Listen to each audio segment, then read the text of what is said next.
Hey guys, welcome back to the channel. In today's video, I'm going to show you how to fix the machine integrity failed error in Highguard. So let's get right into it.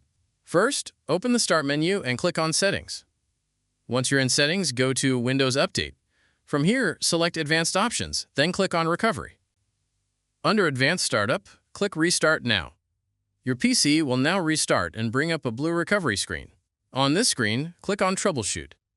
Then select Advanced Options. Next, click on UEFI Firmware Settings.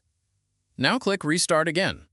Your computer will restart and take you directly into the BIOS/UEFI settings. Once you're in the BIOS, the layout may look different depending on your motherboard, but you should see sections like Boot, Advanced, or Security. Look for Secure Boot or OS Type.